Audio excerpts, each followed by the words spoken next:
We good? Yes. So I am from Colorado, so I really didn't spend any time here before I started Penn State, and I'm a very different person than when I walked in here 4 years ago, and that's due to the amazing things that EMS has done, and I really want to continue that for the next set of freshmen and all the years to come, both for researchers and people in our college.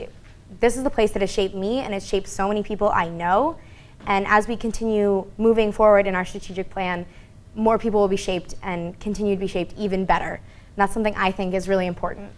And on more broad scale, tonight we're going to be talking about the past, the present, and the future of this strategic plan.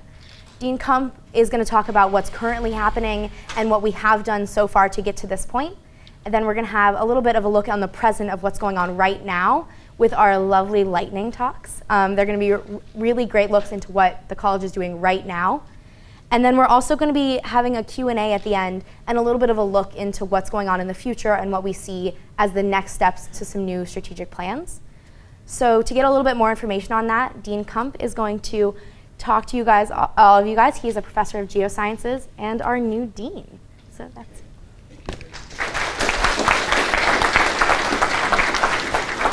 Yeah, first of all, let me say it's great to have Vivian here and great to watch her emerge as a student leader among our big undergraduate population, and to have the nerve to come up here and moderate a group of people like this. So more power to her. Anyway, yes, thank you all for coming. It's a great opportunity to talk about the state of the college and the future of the college. And I really do want it to be an exercise in utility. We don't want to use the F word here when we talk about strategic planning. Futility, not come on. And so we'll, I wanted to give a context for this first and remind everyone, if you haven't seen it before, it might be new, the university strategic planning goals and foundations, how the college's strategic planning goals fit within that context. Then I'll turn it over to the lightning talks to hear in detail some vignettes of activities now that are addressing the strategic planning objectives. And then I'll come back up after they're done and I'll show you some things that we're thinking about for the future of the college. And then ultimately the real purpose of this is not to convey knowledge so much to you, of course that's important, but this is an opportunity for feedback, for your thoughts and insights. We value your time and really appreciate you being here and want to take best advantage of that. So the university has set up a strategic plan. This plan is effective for the interval from 2015 to 2020. And for planning reasons, our strategic plan, 2014 to 2019. And in the future, we're going to try to harmonize those two plans. But so we're partway through this plan for the colleges and the departments. We're mostly through the plan. And so I'm not going to talk too much about a summary of our successes and challenges, but focus more on the future because we are transitioning to this plan.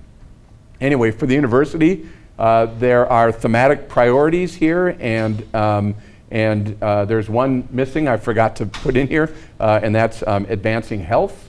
That should have been the first one. Transforming education, stewarding our planet's resources, advancing the arts and humanities, and driving digital innovation. And so from the start, the provost, Nick Jones, who is the primary author for the strategic plan with, of course, a lot of input from the president, our very own Eric Barron, and the groups who helped create the university's plan, thought that these thematic areas were the areas where we could be focusing our efforts for these 5 years. Just to give you a little foreshadowing of where the university is going, it was decided this summer actually that the next strategic plan for the university, taking us probably to 2025, is likely to retain these 5, including enhancing health, these 5 thematic priorities, because work is just getting started, or we're really ramping up activities in these areas. These are broad, important areas. We haven't solved all the all the problems associated with our planet's resources, for example. And so these themes will likely be retained. And they're built on a series of foundations that motivate what we do. We want to enable access to education, want to engage our students, want to foster and embrace a diverse world while enhancing global engagement, driving economic development for the Commonwealth and the nation, and ensuring a sustainable future for the planet. In the EMS, we have a number of goals in our strategic plan, developed under Bill Easterling's leadership while I was still in the Department of Geosciences, and these goals span the same thematic areas that the university's plan has, and are built on the same foundation. So we, of course, are a research one university and a research-intensive college, and so research is what drives us, and so we're always trying to build on our reputation for scientific leadership in earth energy and material sciences and engineering. We want to live up to that foundation of providing access for students, and we are particularly motivated to do a better job of engaging with the Commonwealth campus system and our World Campus students. And so a second goal here is to provide access for all students, the quality EMS education that we strive to produce. We're also always striving to increase diversity within the college, and then build an environment that's inclusive and supportive, and where everyone feels like they belong to this college, and that's an ongoing challenge that we continue to address. We are always looking for new revenue streams, of course, and that involves, for example, World Campus programs that we've been developing, professional master's programs, and fundraising, philanthropic fundraising. We're trying to take advantage of the digital revolution to improve our research, teaching, and outreach, and so we're taking advantage of IT and doing some innovation there in teaching that empowers our students and faculty. And we're trying to incorporate sustainability concepts into everything that we do. Okay, so that's all I'm going to say about the strategic plan at the moment. We'll come back to that after the lightning talks, but I want to turn it over back to Vivian, who's going to introduce the lightning talk speakers for today. You'll get a little sampling of different aspects of our activities underway in these various areas of the strategic plan. So Vivian, come on back. I'm back. So we're going to be hearing from these 5 amazing lightning talks. Our first one is from Dr. Brantley. She is a distinguished professor of the geosciences and the director of the Earth and Environmental Systems Institute, and she'll be talking about data-driven dialogues. So that's going to be the first one. Then we're going to move to Dr. Cervone, who is an associate professor of geography, the associate director of the Institute for Cyberscience, and he will be speaking about expanded dimensionality image spectroscopy in deep learning. Then we're going to move to Dr. Randall. He's a professor of material science and engineering and the director of the Materials Research Institute, and he'll be speaking about novel manufacturing methods. Then to Dr. Wardrop, who is a research professor in geography and the interim director of the Engaged Scholarship Program here at Penn State and the director of Riparia. She'll be speaking about Engaged Scholarship. And then to Dr. Chen, he is an assistant research professor of meteorology and atmospheric sciences, and we'll be talking about the congressional weather briefing procedures. So we've got those 5 amazing talks, and at any time during them, if you have a question, everybody received a card in their program. So just write down your question and raise it up. We have GEMS board members who will be circulating throughout the audience who will grab that from you, and then we'll ask them at the end. And then if anybody is tuning in live from elsewhere, you'll be able to fill those in online. If you just email your question to clw2@psu.edu, that'll come straight to us, and we'll be able to answer it at the very end. So our first one is from Dr. Brantley. Thank you. There we go. I'm good. Trying. Well, first of all, thank you all for coming. It's an honor for all of us when you come back and visit us. And thanks for, well, I don't know if I'm thanking Lee or thanking you for inviting me to give this talk. The work I'm going to talk about is what I've been working on since 2011. And it's really all about trying to help people talk about issues that we care about. And this particular one is about water quality. And as you know, we've just lived or are living through a revolution in terms of economics and energy and the development of shale gas. And in 2004, the first shale gas well was drilled in Pennsylvania. And as the number of wells increased to about 10,000 today, there was some pushback from public as people were worried about water quality. And as we looked at this from here in Center County, in this part where we don't have the gas wells, I wanted to get out and try to see if I could help the state understand what was going on and help people talk about it. And what I discovered was by getting people to share data and then bringing people together to talk about data, that this could actually help the dialogue. So I'll tell you about one aspect of that. One of the questions that people were the most interested in is, what's going to happen to my groundwater if there's a shale gas well drilled near me, and if that is fracked? And if you think about the outcrops around in Pennsylvania or wherever you live, you can see that they're folded, they're faulted, they're jointed. And then when we drill down and look at the water chemistry, it varies wherever you go. It's very heterogeneous. And so if you're only going to get data by sampling one groundwater well at a time, it's very difficult to get a really good picture and to be able to understand what the background chemistry is, let alone what land use like shale gas might do. So what we discovered by bringing people together was that the shale gas companies were going out and sampling lots of water in homeowners' wells as they were drilling. They were giving those data to the Department of Environmental Protection in Pennsylvania, and we convinced DEP to share them with us. And then we have been sharing them and publishing them online and publishing papers about them, talking about them, and getting our workshops every year where people talk about the data. So just to show you a snippet, this is from Bradford County up in the northeastern part of the state. So this is Bradford County and this is Bradford County. We plot, every point is a data point, so it's somebody's well. And the red ones are the very high methane. This is methane, and then this is the same, except it's for arsenic. And red is above EPA limit for drinking water for arsenic. And we've been asking questions, why does it look like this? What can we learn from this? And this is more data than we've ever been able to have for groundwater. And we have like 50 analytes for each of these data points, or each of these, for each of these data points. So just to give you a snippet, it looks like from what we can look at the distribution, the arsenic seems to correlate with bedrock. It doesn't seem to correlate with shale gas development. Methane is also very interesting because there's a lot of natural methane, which is the same as natural gas, in waters naturally. And so we worked hard to try to understand what the distribution of methane in this groundwater looks like. And we've made lots of plots, various plots. This one's kind of complicated, so bear with me. We're still in Bradford County. What's plotted on here, you can see data points or symbols behind. Those are the shale gas wells. And we took all the water chemistry that we have from that previous plot, and wherever it looks like the methane in the water chemistry is increasing in concentration, when you get to the apex of a fold, so here's one of those folds that we have. This is the Towanda anticline, is what a geologist calls it. When the methane increases in concentration in the groundwater towards the axis of the anticline, it's plotted on here as black. So this is, I'm just giving you sort of an overview of what the picture tells us.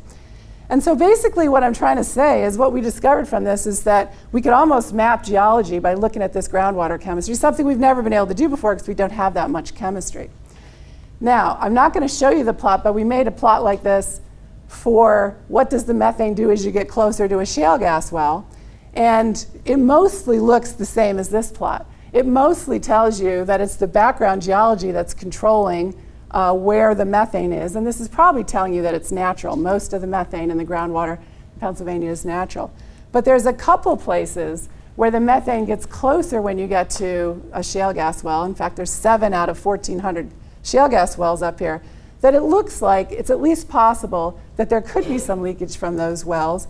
And those wells are always wells that have been drilled through one of the big faults up in this area and are not cased across that fault. Something that was legal when these early gas wells were put in, but now now we always case across the intermediate depths. So in conclusion, when we get this number of data points, we can see geologic structure, we can see rock type. And then I didn't mention this, but we're comparing some of these data to data that have been published in the past. The data in the past are much, much smaller data sets. But what we've seen is in Bradford, the groundwater chemistry actually looks slightly better in aggregate. When we looked at the northwestern part of the state, it actually looks slightly worse in aggregate. And now we're working on Washington County, and you'll have to come back next year. Thanks.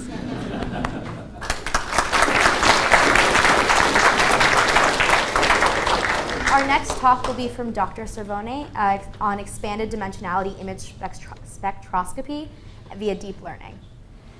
Hello, can you hear me? So I'm very excited to talk about this problem. This is extremely new. It's a new grant that was awarded just 2 weeks ago from DARPA, the Defense Advanced Research Project Agency. Even though it's a very new problem, I worked on this problem for about 2 years, and I studied 10 years in order to come to this. And I'm going to present all of it in about 5 minutes, so I will be speaking rather quickly. So my background is remote sensing and computer science, and one of the big problems in remote sensing is target detection. So being able to identify with confidence either a surface solid or liquids or some atmospheric gases. The entire process is the analysis of electromagnetic radiation that are observed by a sensor, but there is a problem, that is contamination.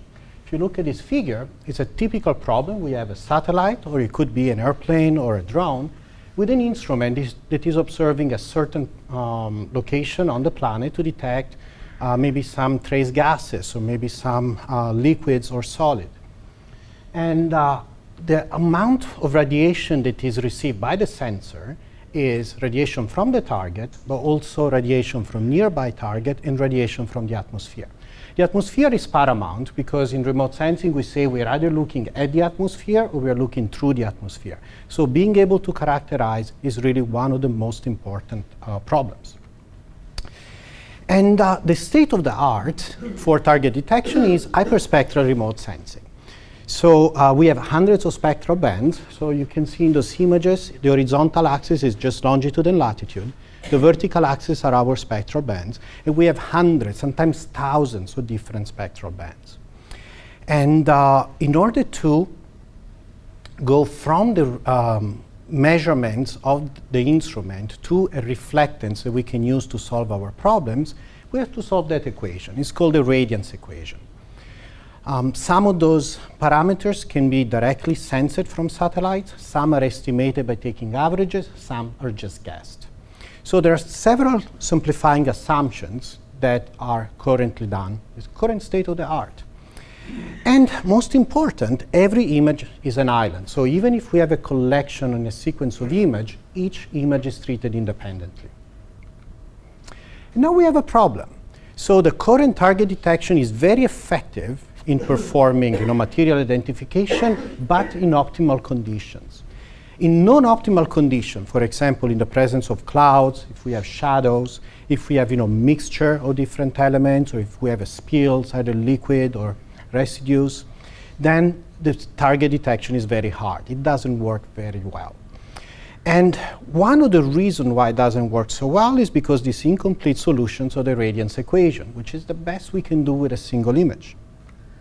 The breakthrough, and this happened very recently, we're talking about just the last few years, is with the proliferation of agile sensors and drones. So we're now able to capture several scenes for the same target under different angles and different illuminations.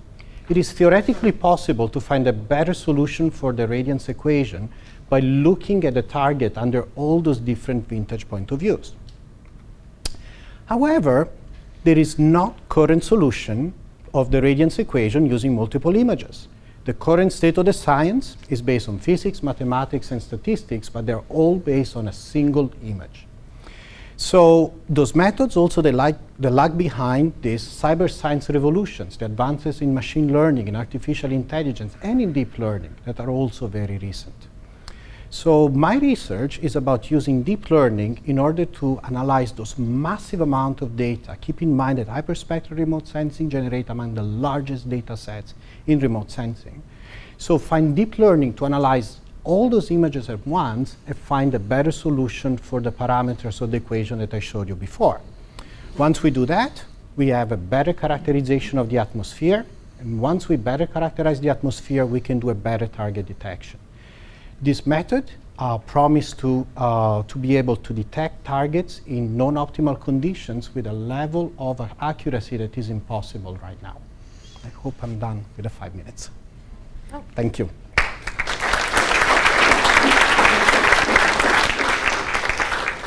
Perfect. Record time.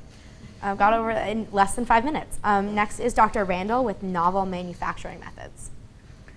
Well, thanks everybody for coming. It's always good to see some of our alumni. I just met somebody that I hadn't seen for 22 years, so that's really made it a very nice evening for me. Let me talk to you about one aspect that's been working in my group, which is the idea of being able to make a sintered material, a ceramic material, at extremely low temperatures. And this now has gathered some funding from multiple different sources. But just to take you back, the very first man-made object that was taken out of human resources, out of the resources of the Earth, was this rather interesting artifact over here. And that's been carbon dated to be 28,000 years BC. So mankind has been making ceramic materials for 28,000 years. And always, or mostly I should say, the strategy has been to then compact these powders together and then heat them at some elevated temperatures. And if you just go down the road here, you see this shop where you can go and paint your own things called 2,000 degrees, right? That's Fahrenheit, of course. But what it mostly means is that we even in the advanced ceramics, for many, many different applications that are out there, we are using temperatures in excess of 1,000 degrees Celsius, and it takes multiple hours. So just think about the energy that it takes to then drive a furnace to then be able to do that. So we've figured out a way of being able to do this at very low temperatures, 120 degrees Celsius, in about 20 minutes. And what it entails is the use of a transient liquid phase that basically drives and enables diffusional processes to occur amongst the powders in a way that is called liquid phase sintering.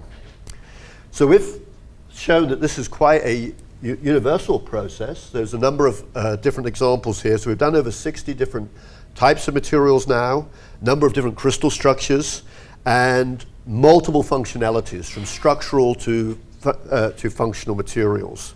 And you can see here even transparent ceramics with a Nittany lion head there. And then, of course, there's multiple applications for this. And so here is an example of making a thermistor for a flexible sintering of a material called vanadium oxide. And in the grain boundaries of this, because the temperatures now are so low, we can use conjugated polymers. So this is conductive polymer. Okay? So now you can disperse a polymer into the grain boundary and densify the whole material above 95% density. So this now changes and integrates all of material science. Typically, and some of you are old enough to remember that we used to have departments that were ceramic science, metal science, and polymer science. Now, with a common platform for integration, you can now manufacture all these materials and mix and match them in ways that you could previously just dream about. So that's partly what we're doing. In this case, we're looking at conduction, which is a very specific polaronic conduction that goes across grain boundaries where electrons hop all the way across and without any disruption, because they then get carried by the conjugated polymer in this case. Batteries are another area. Batteries, as we revolutionize the grid and as we revolutionize our transport system, batteries are going to become most important. The first generation of batteries that we're going to experience in automobiles are going to mostly be around lithium-based systems. There's a safety issue with that, as we all know, right? So the dream is to make solid-state batteries, and so that means using ceramic materials. Now we can sinter them with the anodes, the cathodes, and the electrolytes, and also the current collectors all together and make a functional solid-state battery. And what I want to show you here is an example of an electrolyte this is data which is only a few weeks old. You can see the transparent one here. This is a NASICON material, which is the lithium, aluminum, germanium phosphate, and it's got a polymer in the grain boundaries, the polyethylene oxide, 5 volume percent of that, and it's 99% dense, and with a conductivity of 10 to the minus 4 Siemens per centimeter. Most people, when they try and sinter this material by conventional methods, it's about 85 degrees Celsius. They struggle to get these levels of conductivity because of lithium loss, and they certainly struggle because of that lithium loss to get high densities. So now we're almost using polymer-based thermoplastic sintering type conditions, but now applying them to ceramics. And also, I'm getting old. I've been here over 30 years now, almost as long as Lee. But you're so much older than So before I retire, which may be sooner than what I think based upon this dialogue, was what can we do around the 9 billion people that will be on the planet, and how, as a scientist, can we help this? So my students are very much involved in thinking about how cold sintering can also have a broader impact. How can we make structural materials for building and shelters, which you need for 9 billion, right? How can you make them without a CO2 footprint that is going to go through the roof, where we're already suffering from large CO2 emissions from refractories and brick making? So we take latherite. We are in the College of Earth and Mineral Science. We take latherite, this rather interesting material, which is absolutely ubiquitous across the sub-Saharan area, and we've been able to now cold sinter that. So the question is, can we now apply that to bricks and then implement it in, we're just writing a proposal with Tanzania to see if we can do this. So anyway, this is basically the ideas, and I hope that sort of summarized what we're up to. And I was on time. Perfect, yeah.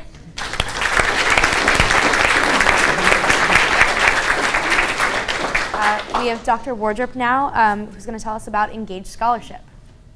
Right. I think this is on. Yes, it is.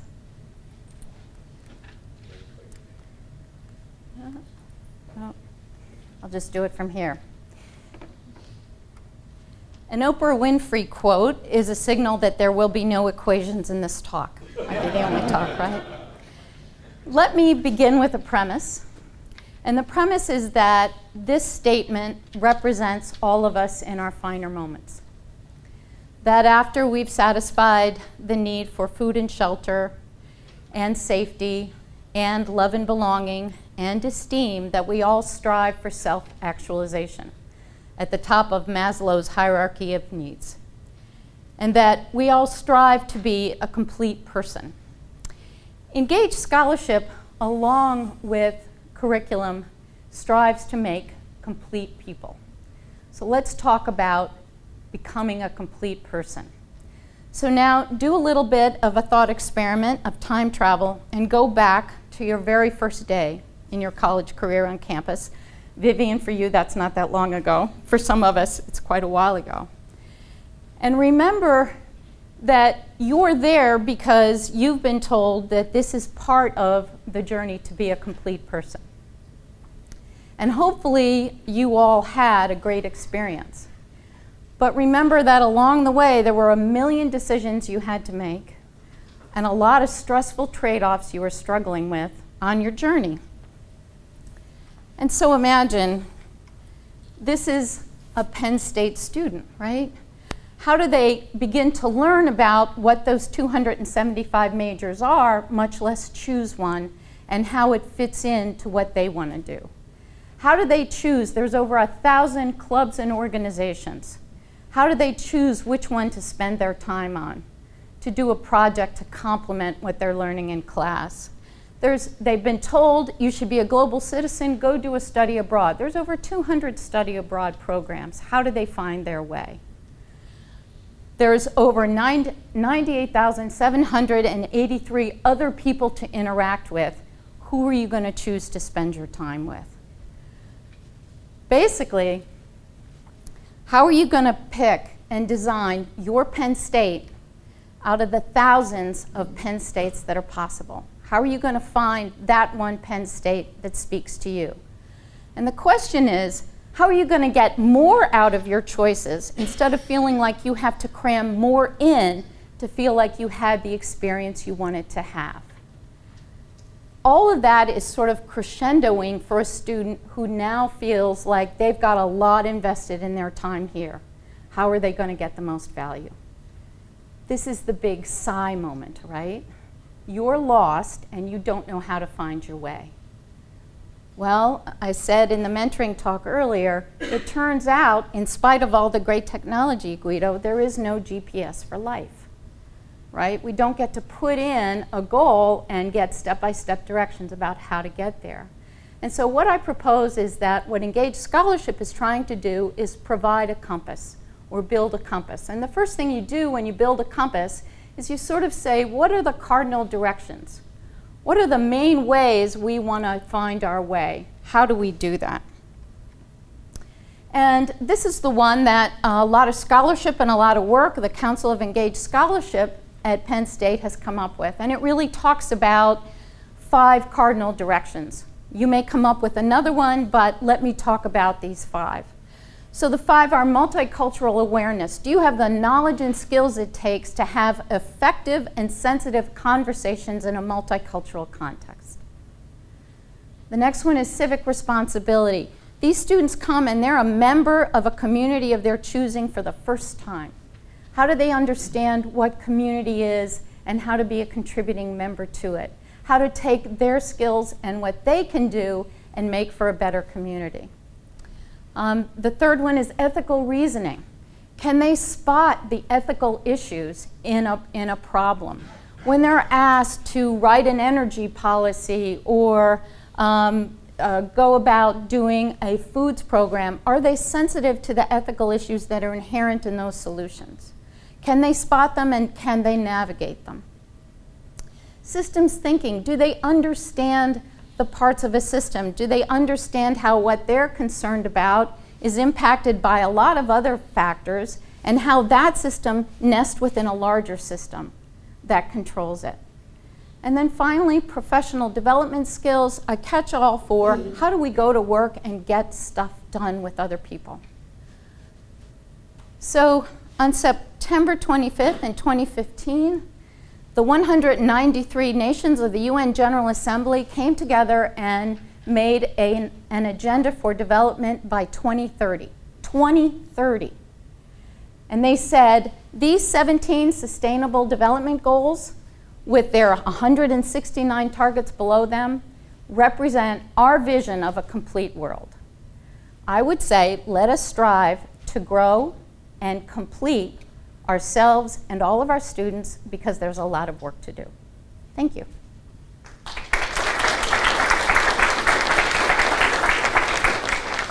Next we have Dr. Chen, and he's going to be talking about the congressional briefing on weather predictions. So, good evening, everyone. I'm Xiaochun from Department of the Meteorology and Atmospheric Science, and also Assistant Director from the Center for Advanced Data Simulation and Predictability Techniques, so-called the DEPT Center. And today I would like to talk about how our center uses advanced data simulation technology, big data, and the supercomputer to improve the prediction of the hurricane intensity. So the DEPT Center is a big data and cyber science center. We are working on the methodology like the data simulation, the parameter estimation, try to improve the predictions of different Earth systems. And also we are working on the big data analysis and the cyber science, and also using both the model and the big data try to understand the physical mechanisms associated with different systems in the Earth system. So our center director, Professor Fuqing Zhang, have gave a congressional briefing last year, and he talked about how the recent advance in the technology can help us to improve the prediction of severe weather, and how this improvement can help to save lives, protect our communities, and strengthen our economy. So these two figures shows the National Hurricane Center official tropical cyclone forecast errors in the past few decades. The left panel is forecast error of the hurricane track. So we can see in the past 40 years, actually the error in the hurricane forecast track is keep decreasing.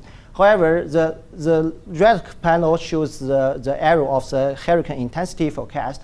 Compared to the track forecast, you can see the improvement of the intensity forecast is not that clear. It's because the hurricane intensity is not influenced by the large-scale circulation, but also influenced by the small-scale process like the inner core vortex of the hurricane.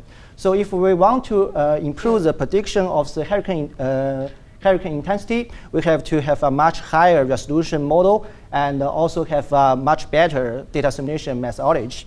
And if you look at this figure, you can see actually in the past 10 years, actually the prediction of the hurricane intensity, there is a clear improvement. And our center is very proud that we have partially contributed to this improvement. So what we have done, we have simulated the high-resolution airborne Doppler radar into the model. So US actually is the only country has the capability to have the Doppler radar observation of the hurricanes. And our center is the first center to try to assimilate this high-resolution simulation into the model and use the data simulation technology, so-called the ensemble common filter, to combine both the information from the observation and the model forecast and produce better initial conditions for the model and then get a better weather forecast. And we, at the PSU, we have run a real-time forecast system for the hurricane in the last 10 years. And we're still running the system today for the Hurricane Florence. And if we compare to the official forecast from NOAA, you can see the forecast error of the PSU system actually decreased the intensity error by 30 to 40%. And nowadays, this technology has been adopted by NOAA in his real-time hurricane forecast system. So what is the future? So the hurricane actually spends a lot of time over the ocean. So only the airborne Doppler radar observation is not enough because it's already covered a very short time over the lifetime of the hurricane. So in the recent few years, we begin to work on the satellite data simulation because the satellite can cover the whole lifetime of the hurricane. And in 2016, the US launched the new generation satellite, which we called GO-16. And compared to the previous satellite, actually it has much better spatial and temporal resolutions and can provide 3 times more data to be assimilated into the model. And we get some promising results now. This figure shows the comparison between the observation and the ENCF analysis of the all-sky radiance of the Hurricane Harvey. If you still remember, Harvey is one of the most costly hurricanes in the US history. And you can find after a few data simulation cycles, actually our ENCF system can well capture the structure of the hurricane, both the inner core structure and the ring band structure. And we also performed the forecast experiments from the ENCF analysis. And in this figure, the black line is the true or the observation of the Hurricane Harvey. The red line is our forecast, and the purple line is the operational forecast from NOAA. You can see our system actually has a comparable track forecast error as the NOAA operational forecast. But if we look at the intensity forecast, you can see that actually NOAA has a clear underestimate of the estimation of the intensity of Hurricane Harvey. But if with the high-resolution satellite data simulation, our system can well capture the intensification of Hurricane Harvey before it makes landfall and also capture its maximum wind. So we believe in the future, if our operational system can adopt this advanced data simulation and also adopt the high-resolution simulation from the high-resolution observation from the next general satellite, we can have a better prediction of the hurricane, save more people's lives, and better protect our communities. Thank you very much.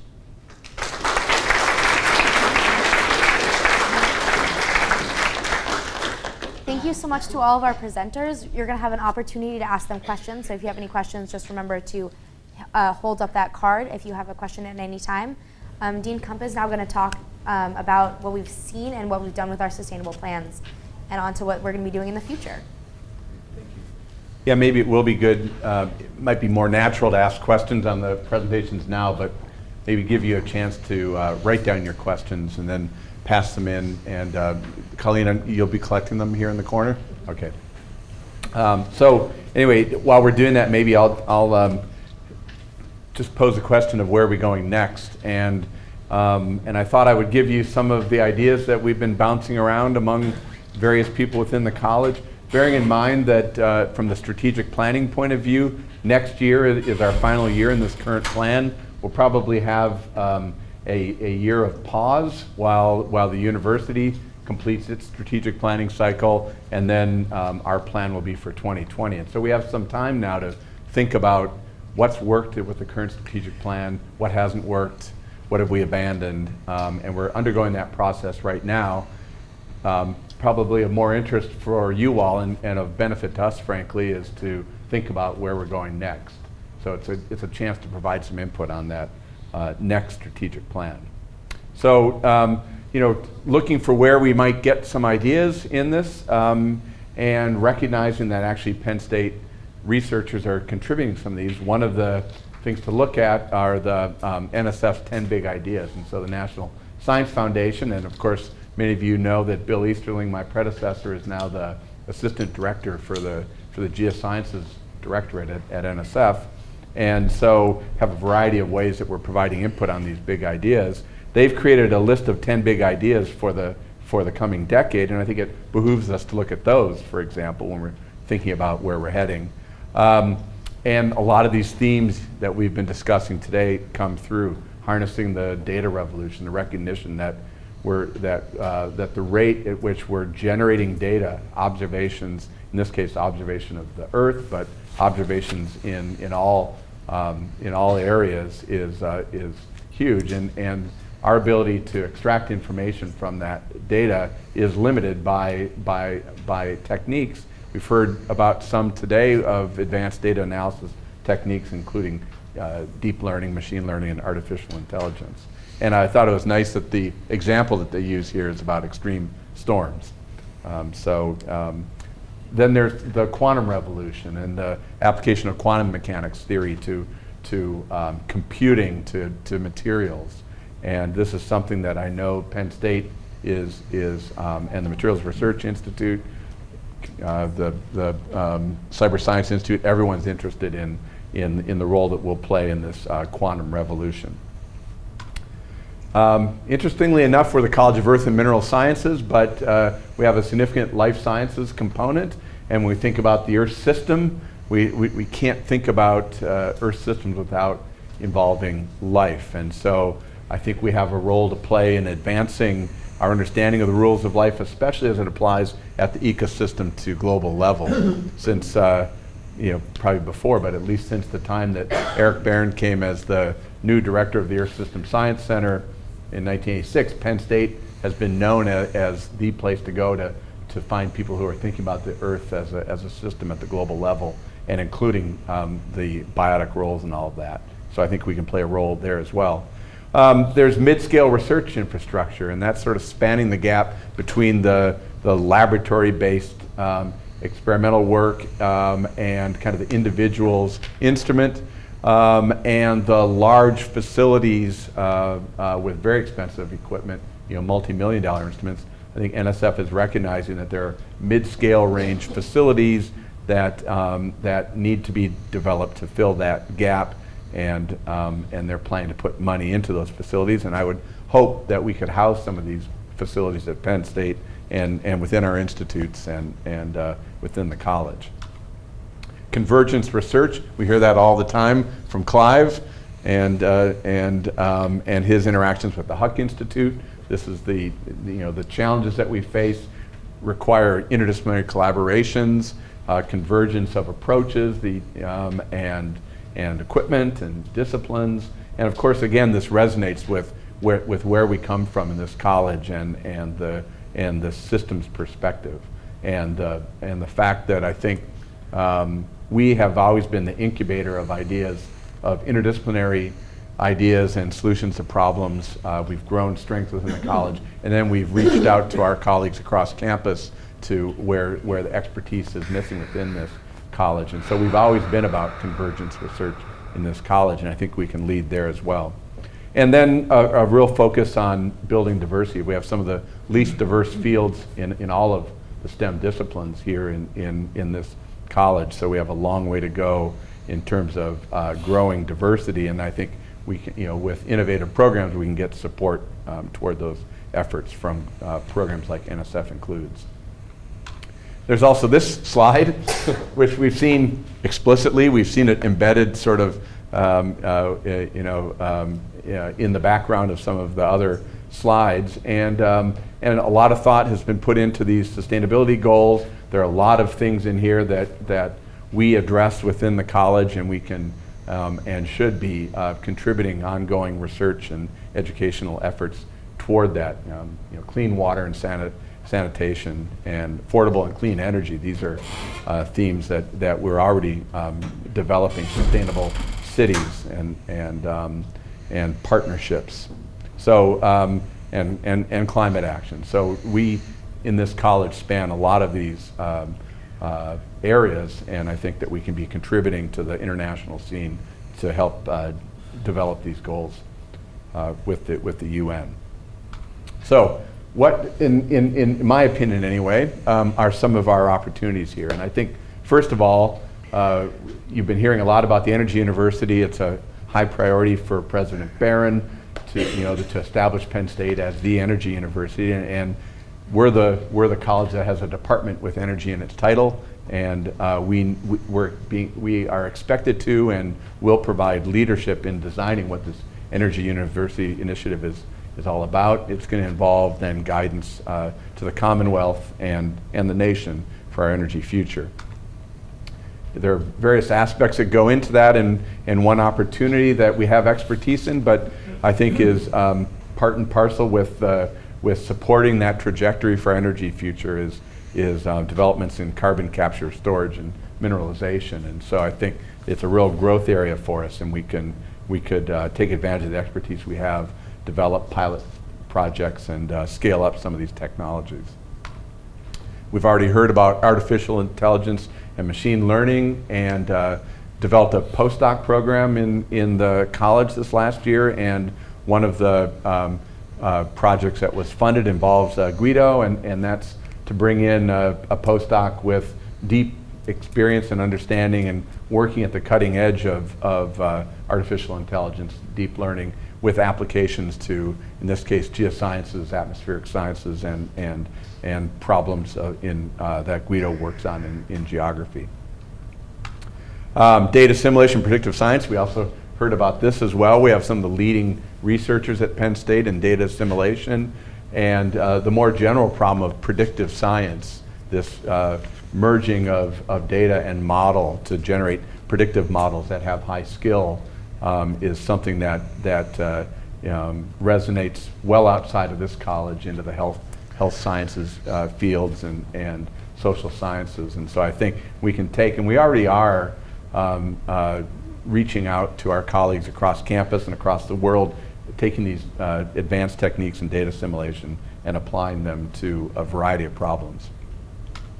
I think we've got great potential because of our understanding and research in natural hazards to play an even more prominent role at the national level as a locus for where one goes to understand natural hazards, how those are being accelerated or intensified or affected by human activities, and then how we take those risks and assess them and manage them. And so, this is climate, but it's also volcanic eruptions, landslides, floods, hurricanes. We have so much expertise in this area.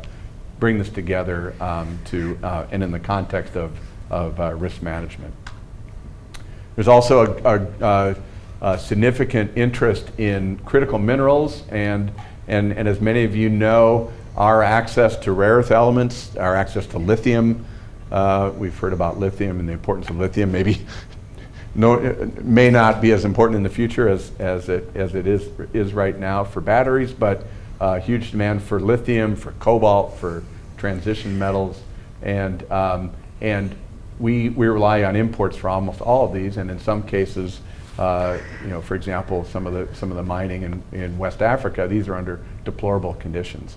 Turns out that many of these elements are concentrated in the clays and the coal sequences and in the mine waste and acid mine drainage. And so we have an effort that has been started and is growing to develop an emphasis on critical minerals, starting with the geosciences of their distribution and taking it all the way through the life cycle of those materials through extraction, concentration, et cetera.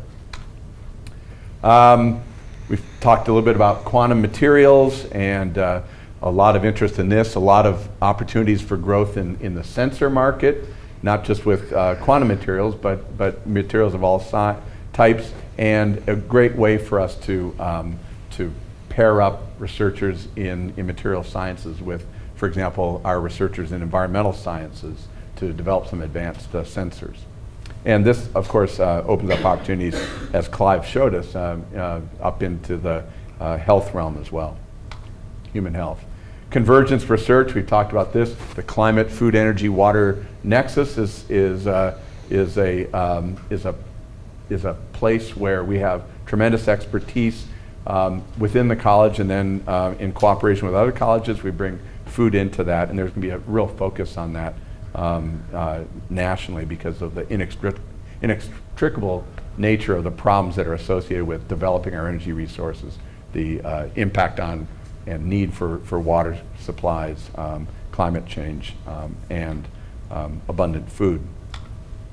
There's also convergence education, and we have to lead in this as well. So in energy and climate science, water, we have an initiative that we're developing with the College of Science around planetary system science to expand their exoplanet group to planetary science. In terms of convergence, one place I think is this really resonates is with this concept of Penn State as a living laboratory, and vision for this could be that by 2025, let's say, the whole energy operation of this little mini city that we operate in University Park will be fully integrated with our research and teaching mission. This will be evident everywhere one goes on campus, where the operation of the university will be monitored. Students are going to be engaged in helping run that operation, optimizing it, and the faculty can be using this facility for experimentation. And toward that end, little known fact is that we have a facility at the Philadelphia Navy Yard that's a microgrid in its own right. It's a microgrid that has special exceptions with the regional grid, PJM, to do experiments, and I think we need to be taking better advantage of that.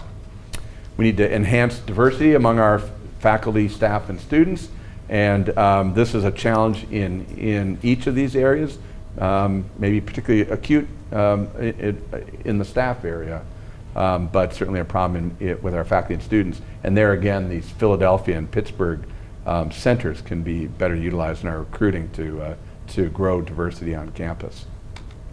Engaged scholarship, we heard about that. We want to make, I think we think back to our college experiences. The things we remember are not necessarily that one lecture in physics 101, but some experience you had. Hopefully it was an educational experience of some sort, perhaps involved faculty on a field trip, but these activities out of the classroom can have a huge impact on our lives, and so we're devoting significant resources to that. We're very happy to have Denise acting as the interim director of that Office of Engaged Scholarship, and we'll continue to grow that effort.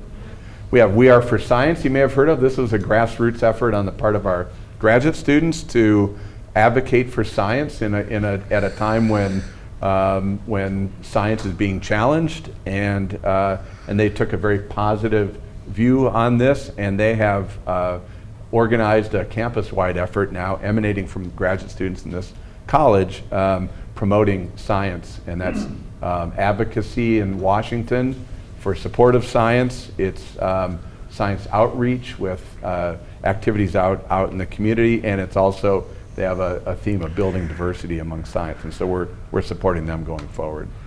We've built some professional master's programs, both online and resident programs, to make sure that we're reaching all audiences who are interested in a Penn State education. And we're looking at ways to better integrate our research and educational activities, and in particular, better connections with our stakeholders in industry in particular, but in industry, government, and other sectors, to make sure that the work that we're doing in both our education and our research is serving societal needs. Okay, so that's all I have. I wanted to save the rest of the time that we have. I think we're about on schedule for your questions, and so thank you for your attention, don't leave, because this is the most important part for us, and that's your input. We have cards going up. We'll see how this goes. If you can't get what you want to say onto a piece of paper, and we still have time, maybe we can actually turn the mic over as well. So thanks, and I'm going to turn it back over to Vivian. Okay, so while we get all those cards sorted, we're gonna group them into basic categories so we can kind of get on a topic and stay there for a little bit. So before that, I have a question, and it's firstly to Dr. Wardrop and then to everybody. Where do you guys see the future of engaged scholarship being, both in just the field of engaged scholarship and in each of your guys' fields? Yeah, just go ahead.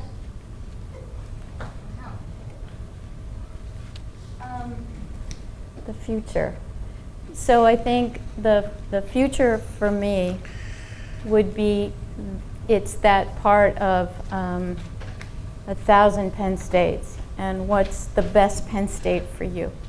And so that ability to tailor the experience and guide the student so that the entire package of those 4 years is a meaningful experience, because at the end of the day, that's what it's about. And so I think there's a lot of building blocks to be put in place before that happens, but really to have an individualized program to the largest and most diverse group of students we can, every EMS student. And I might really make a pitch too, because engaged scholarship experiences are the experiences that level the playing field for sometimes our most challenged students. So when they go to get a job, sometimes it's those engaged scholarship experiences that really, level the playing field, so to speak. So I think it's got a big diversity component and inclusivity component to it as well. Thank you so much. What do you guys, anybody else on the panel, including Dean Kump, where do you guys see the role of engaged scholarship in each of your fields? Well, I'll jump in. From a materials perspective, I think it's basically working on some very interesting research-based projects outside the classroom, and the input for those can be also connected to industry and or to national laboratories, or also around humanitarian-based projects. So I think all of them have challenges in terms of resources and the way things get done and so forth. And it gives a very different portfolio than what you would have by just a normal laboratory that you experience. Okay.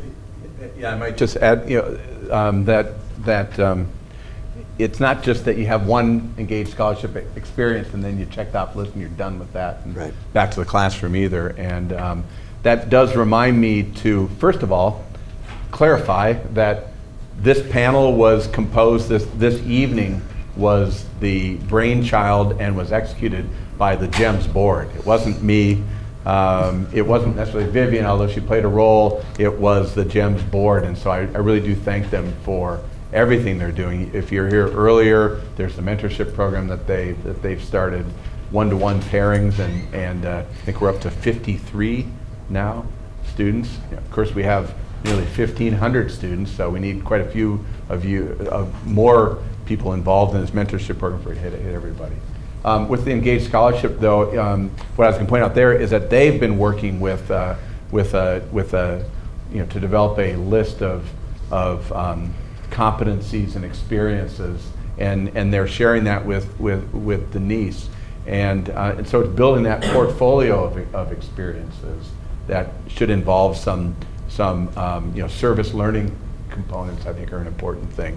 A research experience is a really important thing to get from this college, because we are a research-focused institution. And then all the other types of things that can happen outside of the classroom that can't happen inside the classroom that can prepare you to become that complete individual. Thank you. We have lots and lots of questions from the audience. The first one is, what's the address for the online questions?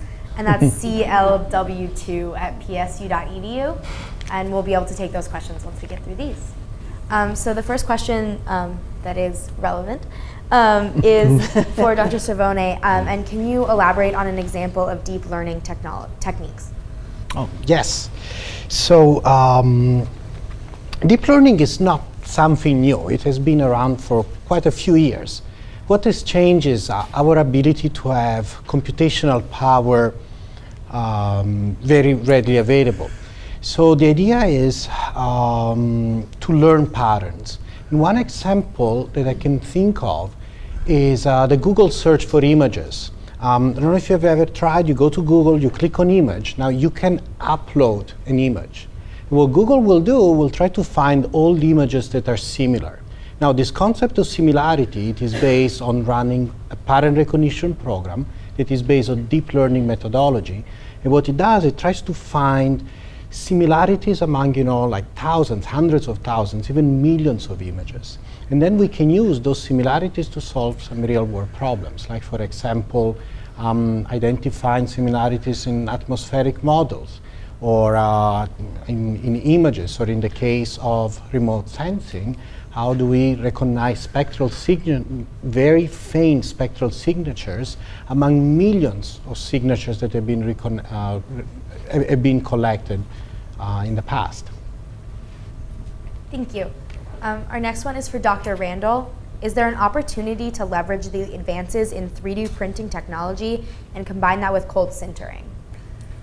Yes, I believe there is.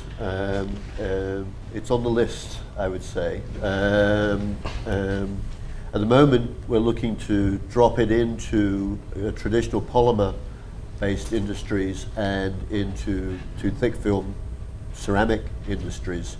But one obvious way would be to create the die structures the way you pour powders in from an additive manufacturing perspective. So you make the actual negative and then fill the positive around it.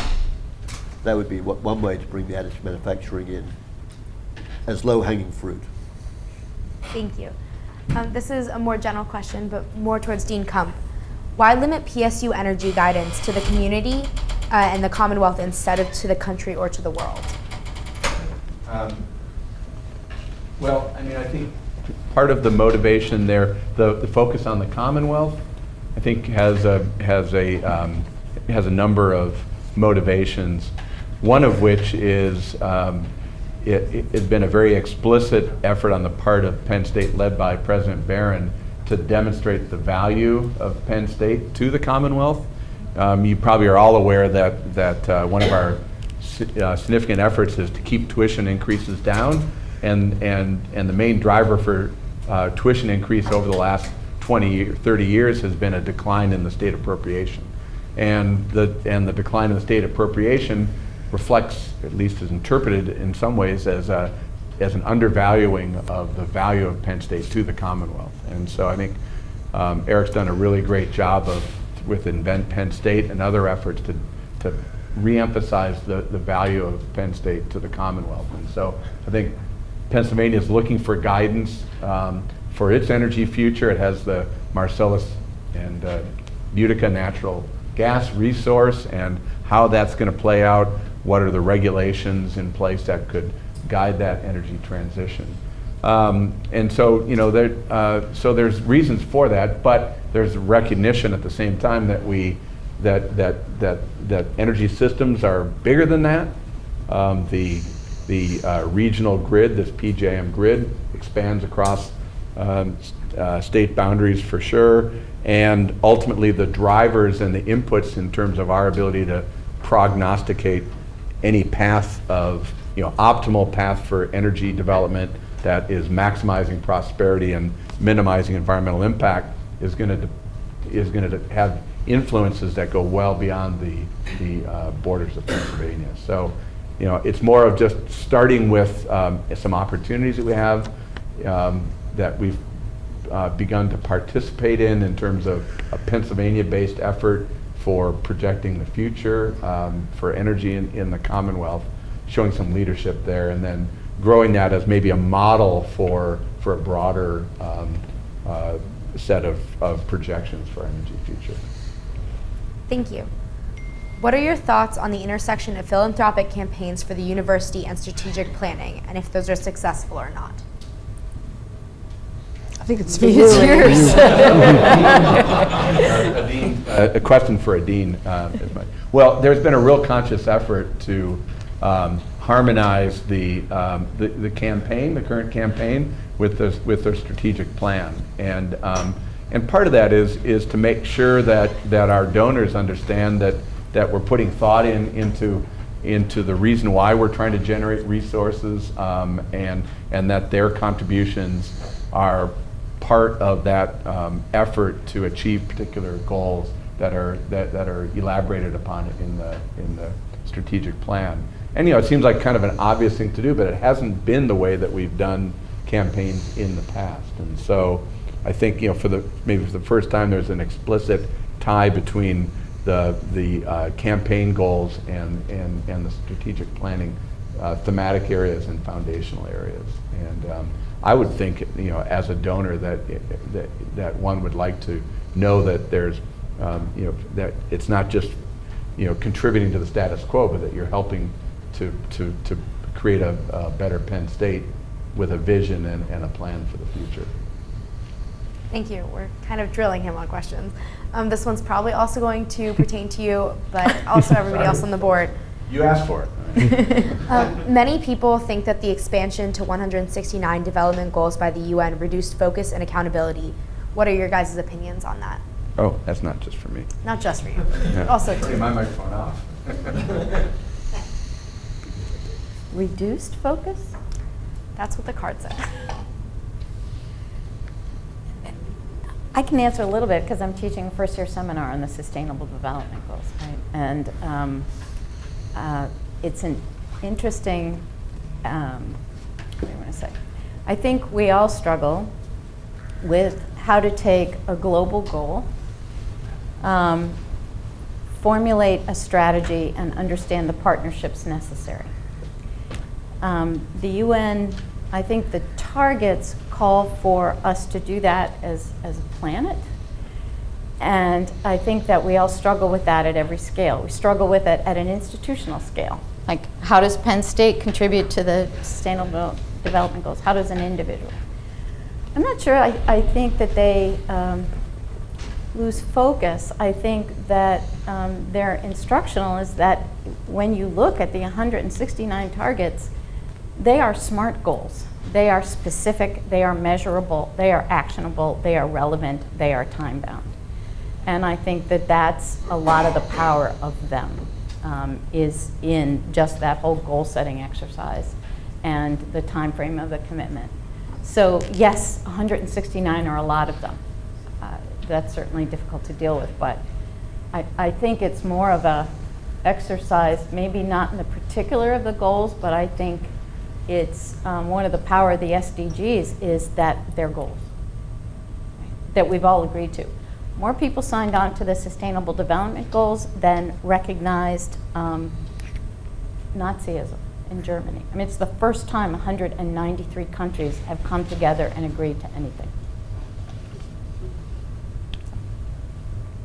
Does anybody else have any opinions on this? No. Okay. This is for Sue Brantley. How many water samples do you typically see for a given water well pre-drilling? And do you have a baseline plus multiple post-fracking samples? If you have multiple of those post-fracking data points, how much variability did you observe? That's a lot of words, sorry. So what I talked about was, many samples over a region. And I think this question is thinking about for some case study where you're working in one area and getting many samples. And we do both of those kind of things, and I think we need both of those. We need to look broadly to try to figure out what is the rate of or frequency of problems. And then we need to look, when there are problems, we need to look and see what's going on. The problem is when there are problems, it's difficult to get access. The data is often not released because of issues. Often if there is litigation, there's often an agreement where the data are not released and that sort of thing. Where I've worked on cases, we have typically not a lot of data before the incident, and then we can go back and get a fair number of data samples after the incident, but we never have enough. And it always ends up being you try to measure many different chemical parameters and muster many lines of evidence to try to figure out what's going on, including just look at the geologic structure, the history of the data over time, what the companies were doing, if it's alleged that companies had some involvement, isotopic measurements, chemical measurements. So you always have an incomplete picture, but you're trying to put the jigsaw puzzle together to the extent that you can come up with, you know, an explanation that seems like the most reasonable explanation. Thank you. This is to Dean Kump. What are your plans for faculty with these goals? Yes, just specifically to faculty for the development goals for EMS. What are the plans specifically for faculty? For faculty, what Just are the got plans faculty. for faculty with respect to development goals? Yes. Okay. Well, I'm trying to understand the question a little bit better in terms of is there a focus on the faculty for development? You know, this would be, for example, in terms of chairs, endowments for professorships and chairs. You know, and there certainly is in the in the development goals and an area of enhancing research that is focused on building faculty capacity. And you know, we want to be able to attract and retain the best faculty, and we're competing for those best faculty with institutions, some of which are much wealthier than we are, and so the extent to which we can develop endowments so that our most successful and prestigious faculty are recognized in that way and have some discretionary resources is a really powerful thing for us in terms of both recruiting and retention. The question could also be, what role do faculty play in development? And that depends on the faculty member. Where's Sue? She'll tell you. Some faculty are really good, and some people you just don't want to put in front of donors. So. And I'm not sure which group I fall into yet. I'm still being evaluated, I think, for that. So no, you know, it's interesting. I told the Department of Geosciences faculty this many times when I got to like the development crew, you know, that realized they weren't the enemy.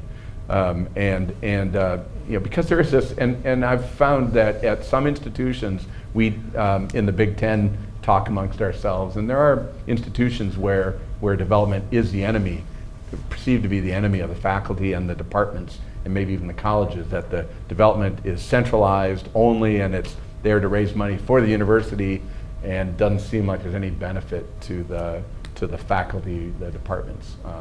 It just, I found just the opposite way here, and so we have a really strong development group. They know many of you here better than you ever really got to know any of the faculty, you know, many of the faculty in the departments where your majors were, and so it's a team activity to build those connections, to sustain connections, and the faculty can play an important role in that. It starts in the classroom for the experience that our undergraduates have, and it continues to the extent to which we provide continuing mentorship and stay connected with our former students. And when those students have the capacity and feel the urge, sometimes it's really useful for faculty to get engaged in that development practice. So I answered both questions. There's probably a third interpretation of that question that I'm ignoring, and if that's yours, I'd be happy to, if that's your question, be happy to follow up afterwards with you. Thank you. I know that was semi-unspecific. This is for Dr. Randall. What products are currently made in commercial quantities with your process? Oh, it's too early for that. There are companies seriously got. So this was developed. The initial research was developed about 4 years ago, and it was done in one of our National Science Foundation consortia, and from that there is about 14 different companies that are taking this out as an international patent. And I've been to many of those companies, and they have now some of them have got really quite large, substantial intellectual effort around pushing some different areas. A typical material to product timeline is usually about 15 years, so it's still early. But some companies have told me they expect something to happen in 3. In fact, some of them have got plans for 3, 5, and 10 years going out. And I touched upon some of the areas that are obviously where the high returns are and where there's this need for particularly battery technology. Perfect, thank you. This is specifically to the Dean and anybody else on the panel. Based on the current strategic plan, do you find that stakeholder needs and requests and funding align with the current plan and objectives? If not, how can this be addressed in building the next strategic plan? I think there's been a increasing focus on stakeholder needs, and it's maybe not. I think it's part of the strategic plan. It's embedded within the strategic plan. It's a priority to engage our stakeholders. But I've also found that over the last decade or so, maybe longer, there's a growing recognition in the scientific community of the importance of stakeholder engagement and a focus on broader impacts of the research that we do. And I've seen through the strategic planning process, one of the things we didn't mention though is that the provost has set aside, on the order of $5 to $10 million annually to fund seed projects that satisfy strategic planning objectives, and the funding and the proposal solicitation goes out to faculty, staff, or students. And so I sit on a variety of levels of committees there, and we've been funding initiatives in that process. And I've been really struck by the every proposal that comes through, and I don't know, maybe there's a Facebook page somewhere that says, if you want to get the thing funded, here's what you got to put into these proposals. But a real focus on the utility of the project that's being proposed, impact on communities, impact on society, engagement of students, ways to bring together the Penn State system, in other words, engaging Commonwealth campus faculty and students in activities, and so there's, I guess what I'm saying is I'd like to think that that's sort of a grassroots transformation of the faculty perspective, that it's not just in the laboratory, inventing cold sintering, but it's thinking about why invent cold sintering, what's going to be the application, what are the important societal problems that could be solved with this new approach, why are we diving into machine learning, artificial intelligence, and why are we improving data assimilation? It's not for the purpose of doing that, it's because these approaches can solve important societal problems. Perfect. We have time for just one more question, and that is, what elements of earlier strategic plans have failed, and does this current strategic plan satisfy those failures? We never talk about failures around here. No, it's interesting because we're in the process of doing that. In fact, I just received for the Earth Mineral Sciences, received all of the status reports from the 5 departments and 3 institutes. And frankly, I just haven't had a chance to go through all those. But in those, we're looking at successes and failures. And it's not, I don't know if failures did it, but just things that didn't pan out, things we just have moved away from. Maybe the landscape has changed. The strategic plan we're operating under now was envisioned in 2012, 2013. And so the times have changed and our priorities have changed. And so I think much of what we've abandoned is not as necessarily a bad idea at the time and we realized it, but it's just that it's less relevant now, or there are other things that we prefer to do. And I know that in geosciences, one of the things that we built into our strategic planning objectives was to remain open to new directions, not to be felt like we're so bound by the strategic plan that we couldn't pursue something new just because it wasn't in the plan. So, this sounds like a dean's response to not, talking about failures. But I honestly, I don't know. Can any of you think of something that we failed at? What I would say, I wouldn't call this a failure, but we have great people here, and then sometimes we lose them. And I don't think that's a failure of our institution, but it's such a great place. There's so many other, places that sometimes can attract people, and keeping these really good people here is, what we really try to do, and mostly do, but not always. And there are a number of solutions to that problem. It's a focus. We had a study of academic women that was commissioned by Bill Easterling, and now we're working on the implementation of that. It looked at retention, and we've had a troubling loss of faculty members at the associate professor level. Turns out that the percentage loss is the same for men and women, but where are they going? And we can look at each individual case, and we're a small numbers kind of college, so it's hard to draw general conclusions from this. But many of them were drawn because they were offered chairs and distinguished positions at other institutions. And so we put a lot of effort into retention and also being more proactive now in identifying where our strengths are and trying to put resources into those people and enabling them. And I know I've talked to Clive about this, and I'll take the words out of his mouth. He also says that if we can build teams of people who are very productive as parts of teams, it's much harder to pull up your operation and go to Yale because you can't bring your whole team with you. Well, you could try, I guess. It happens sometimes, but yeah, it can happen. But yeah, so the idea of I think the lone wolf superstar that comes up is very vulnerable to being picked off. But if we invest around that intellectual star, then it creates a cluster and an activity and an international identity that even if that person gets pulled, that person has then mentored younger faculty members amongst that group. They've got to then rebuild against what they've created, and that's difficult unless it is an enormously wealthy university to then take the whole bag of those people. But that's one of our strategies, and that's where this development plan that Lee touched upon is very important, because there is a retention with the named professors to help to do that. But it's also then creating the laboratories and the resources for them to work together and to mentor junior people underneath them to build this infrastructure for Penn State. We're also in the midst of a not supposed to call it a climate study, has another name I can never remember that's more comprehensive, but we're doing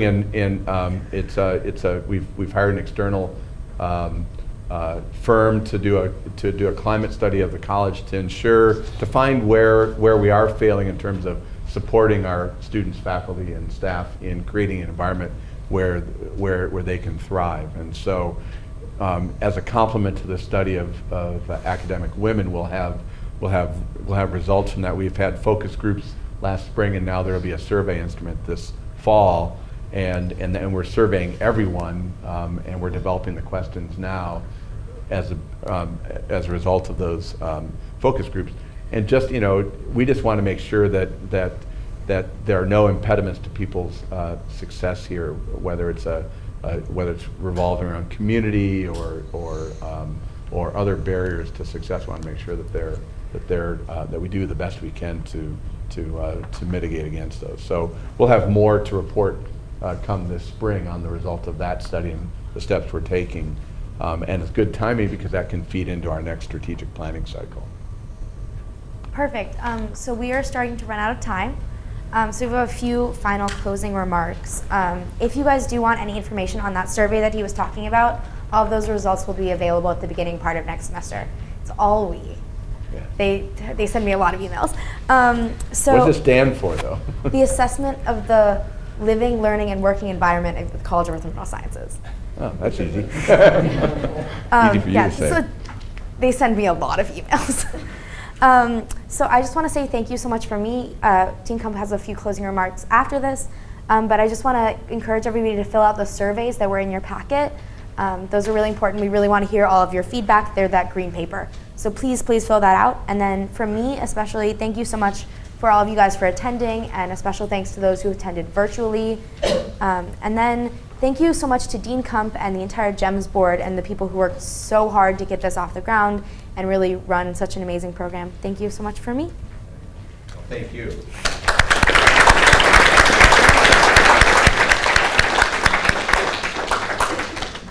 I actually wanted Vivian to close out tonight because she's our moderator and did a fantastic job keeping us on task and really one of our most promising students in this college. So just thank you again. Please bear in mind that from the point of view of where we're going with this college, it's we're in the early stages of developing a next strategic plan. Really are looking forward to all of your input. I'm always happy to hear what you have to say. Also happy to hear your concerns about current state or where we're heading. And those of you who know me, I'm very thick-skinned, so you can't, you're not going to drive me off a cliff somewhere with your comments, and I really do appreciate them all. And so please, anytime something comes to mind, send it my way, and we will be gathering all these ideas together as we shape the College of Earth and Mineral Sciences for the next 10 years. So thanks again. Have a great night. I'll be seeing some of you tomorrow, and don't forget too that we have a football game on Saturday and a GEMS tailgate, and so you're all invited to a tailgate. I think it starts at 10 o'clock where is the tailgate this year? At Jeffrey Field. So that's right off University Drive, I think. And so hopefully see you there, and have a great evening. Thanks again.